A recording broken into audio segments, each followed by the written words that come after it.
So this is I'm gonna introduce the problem with the screenshot, but gonna go into the full screen to explain this in a little bit. So I have zero motivation to get active, and I think this post is a great summary of how, without extrinsic motivators, how we can get to motivating ourselves in the specific topic of physical fitness.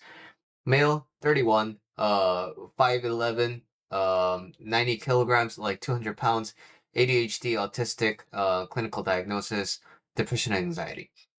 Zero motivation to stop being sedentary. I never liked physical activities. Preferred conversation and mental exercises. Married for 10 years, non-monogamous, no motivation of needing to look good or pick people up. Child-free, plan to stay that way. I don't need to be around them motivation. Atheist, don't believe in afterlife. If I die, I die. I don't have long-term goals because whatever. Don't find the enjoyment in anything.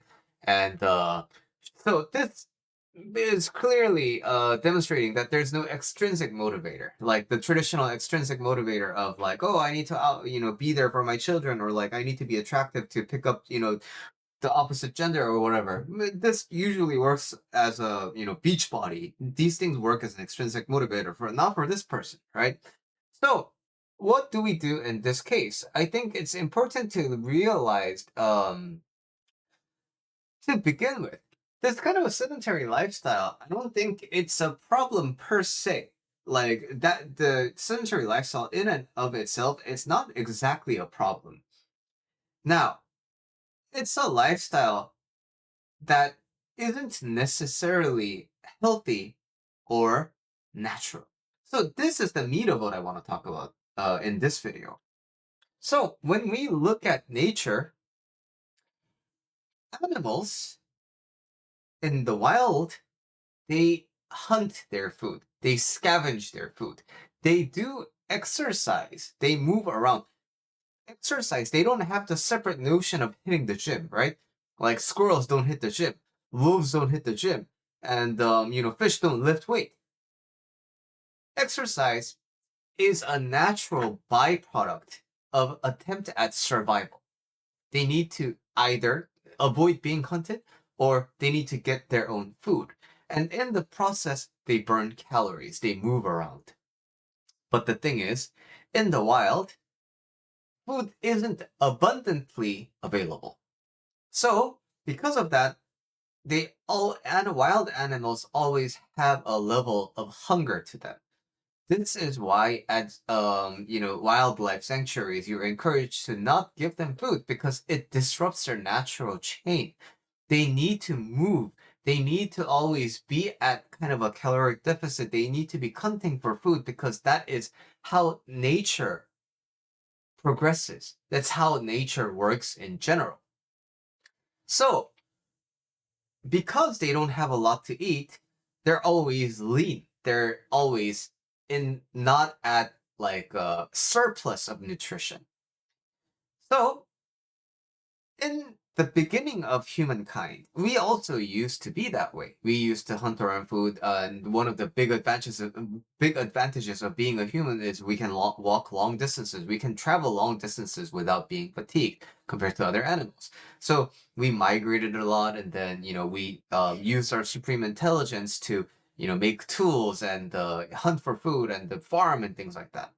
But with the advent of human ideas and we started to learn that, hey, turns out if I can get somebody else to do my work and I can just extract all the profits that they make, turns out it's really good for me. So regardless of what culture it is, power dynamics started being introduced, and then because of that, like marginalized people came about, and basically labor started being disproportionate. So this trend, this rift got more and more advanced over time, and now you have people who work full time but don't really have anything to show for it. You have people who play all the time and somehow get all the benefits of the people who are working. So this rift to the extreme is basically what gives rising to the idea that we want to prefer a sedentary lifestyle. But thing is, in the advanced human age, this is a luxury that we get to have. We get to enjoy our lack of, necessity in needing to go travel far distances to get our, basic needs met. We can save a lot of time. We do have a lot of efficiency. But because of this, we started having an avoidance for physical labor. We started having a avoidance for physical activities. And, of course, when you're used to it, when you do it all the time, it sucks less. But then if you don't, exercise, and then you're all of a sudden gonna start exercising, fucking sucks. I know that because I used to be a very sedentary person myself. But, I train jujitsu, I run, and I surf, I swim, I do all these things. But all these exercises, when I don't go for a while and then I start again, it always sucks. It hurts a lot. When I run and when I haven't run for a while and I run, my lungs hurt. Same with swimming. When I surf, like, and I, forget to pace myself after like the first session of the season, my back and shoulders are just like gone. But because I forget jujitsu too, like especially around the skin and the bony parts, like I get bruised a lot when I skip a week of training for whatever reason, right? So yes, it sucks, but we have to remember that this divide of like sedentary physical activity is ultimately a human designed kind of a way of divide in lifestyle. In nature, we don't really see these things. So in that sense, this is why you don't see animals that are diabetic. We don't see animals suffering from overnutrition. We don't see animals with the um, human conditions that, are byproducts of the current kind of food and health culture.